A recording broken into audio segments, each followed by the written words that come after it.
찬미 예수님, 오늘은 11월 7일 연중 제32주일입니다. 독서와 복음 말씀 봉독하도록 하겠습니다.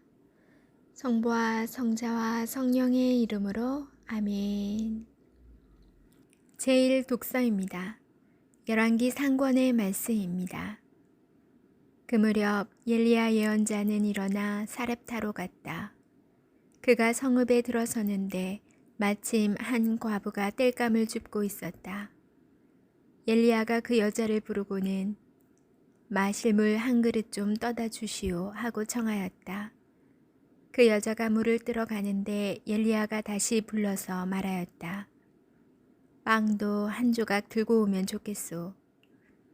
여자가 대답하였다.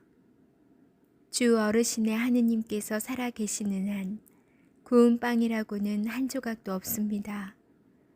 다만 단지의 밀가루 한 줌과 병에 기름이 조금 있을 뿐입니다.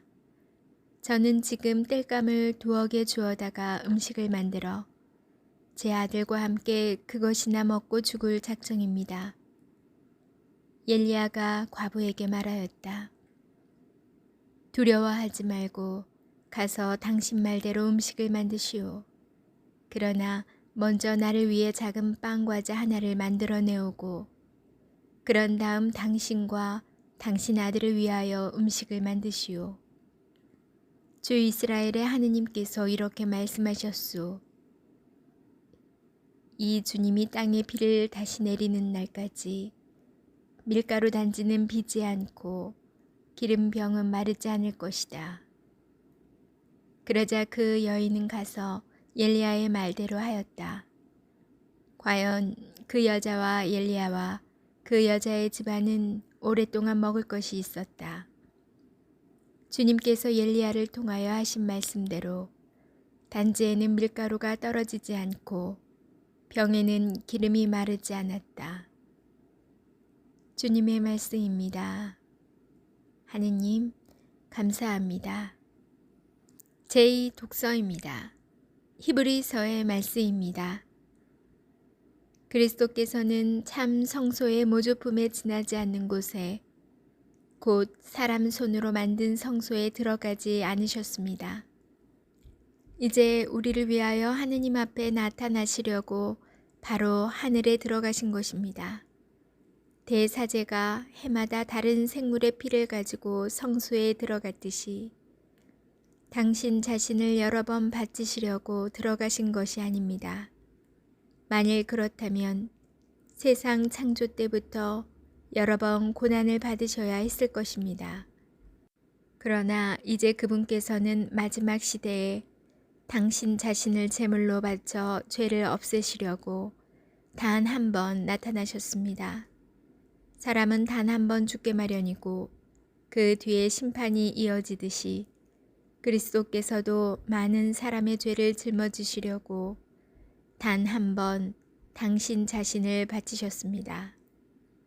그리고 당신을 고대하는 이들을 구원하시려고 죄와는 상관없이 2번째로 나타나실 것입니다.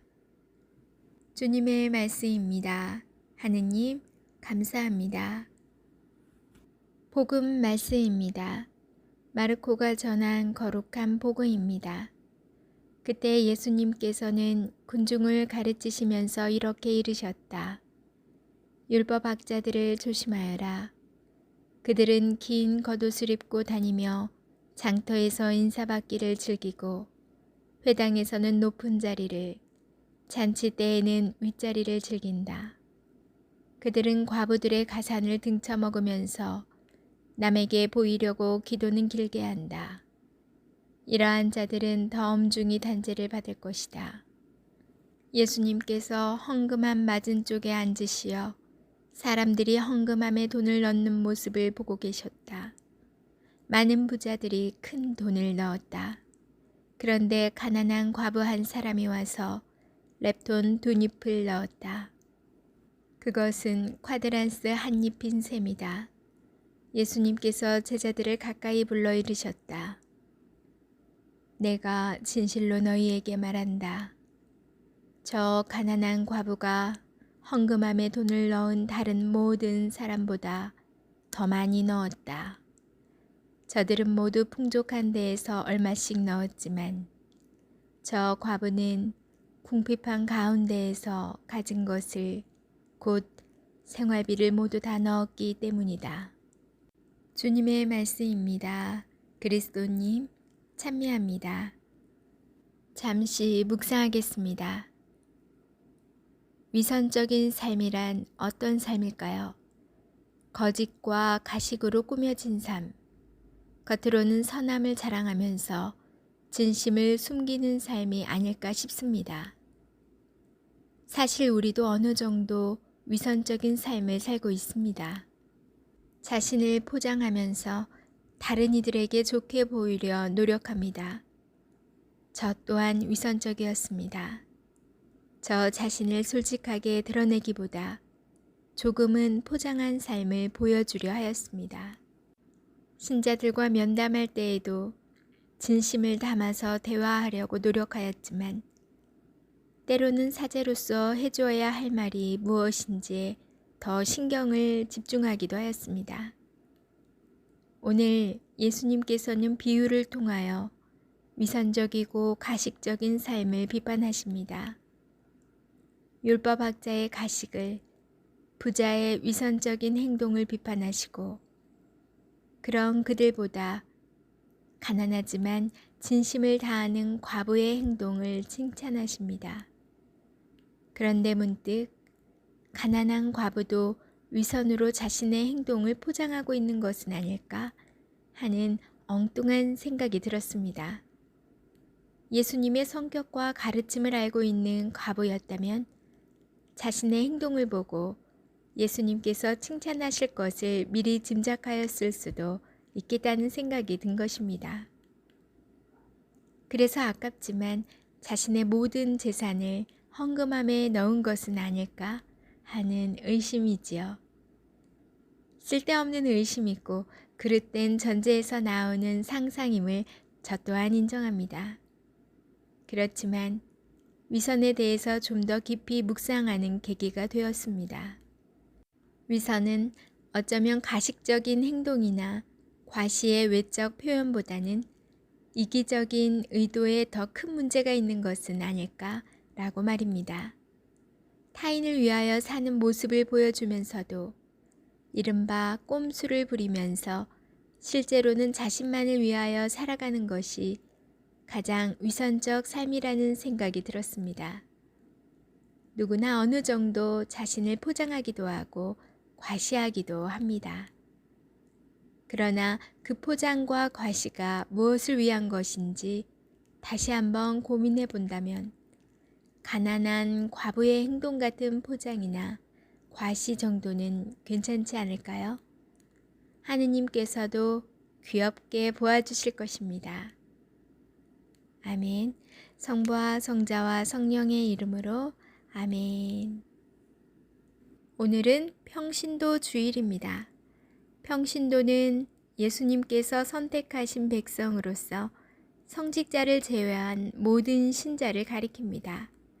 제2차 바티칸 공의회는 평신도의 역할을 크게 부각하면서 평신도를 통하여 교회가 세상의 빛과 소금이 될 수 있다고 강조하셨습니다. 한국 천주교 주교회의의 이러한 공의회의 정신에 따라 1968년 한국 천주교 평신도 사도직 협의회의 결성과 더불어 해마다 대림 제1주일을 평신도 사도직의 날로 지내기로 하였습니다. 평신도들에게 주어진 사도직의 사명을 거듭 깨닫게 하려는 것이었습니다. 그뒤 1970년부터는 연중 마지막 주일의 전 주일을 평신도 주일로 지내오다가 프란치스코 교황이 연중 마지막 전 주일을 세계 가난한 이의 날로 정하면서 2017년부터 한 주 앞당겨 지내고 있습니다. 네, 오늘은 바로 평신도 주일인데요. 저와 여러분들 그리고 성직자분들을 제외한 모든 신자분을 위한 날이라고도 할 수 있습니다. 성직자만 복음을 선포하고 전교하는 게 아니라 우리 평신도들도 사도직의 사명을 깨닫고 생활 속에서 빛과 소금의 역할을 할 수 있도록 실천해야겠습니다. 오늘 복음 말씀처럼 우리가 위선적인 삶이 아니라 겉으로만 그렇게 보이는 신자의 그 모습만 아니라 정말 내 내면 생활 깊숙한 곳에서부터 주님의 그 뜻을 실천하려고 노력하는 그런 신자의 삶을 살 수 있도록 늘 깨어있고 기도하는 그런 여러분과 제가 되었으면 합니다. 그리고 여러분과 저를 위하여 기도 늘 드리겠습니다. 오늘 주일도 은총 가득한 날 되시길 바랍니다. 전 내일 다시 만날게요.